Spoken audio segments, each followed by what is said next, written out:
ជនបទនិងប្រជាកសិករមនុស្សជាច្រើនមានផ្នត់គំនិតផ្សេងគ្នាមនុស្សមួយចំនួនចង់រស់នៅកន្លែងដែលមានលក្ខណៈស្ងប់ស្ងាត់និងសមស្របទៅតាមលក្ខណៈនៃសង្គមការរស់នៅតាមជនបទជាទីកន្លែងដែលធម្មជាតិរស់នៅជុំវិញយើងផងដែរ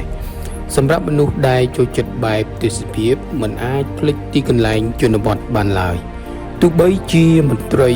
រាជនៅតែផ្សារភ្ជាប់ការរស់នៅបែបជនបទជាធម្មតាព្រោះថាពេលវេលានៃការលំហែអារម្មណ៍មានតិចណាស់សម្រាប់មន្ត្រីនិងរាជអ្នកធ្វើការតូចធំមួយចំនួនធំគឺហ៊ានទៅបង្កើតលំនៅឋាន resort ឬអាហារដ្ឋាននៅតាមជនបទអាចជាការសន្និដ្ឋានមើលឃើញទីកន្លែងនោះហាក់ដូចជាបានផ្ដល់នៅក្តីសុខដ៏វិសេសវិសាលធំធេងសម្រាប់គាត់ខ្លឹមសារអត្ថបទនេះដកស្រង់ចេញពីសៀវភៅកសិករប្រែគណិតនិងទ្រព្យធនលោកអ្នកអាចរកជាវបានតាមរយៈ page AK Book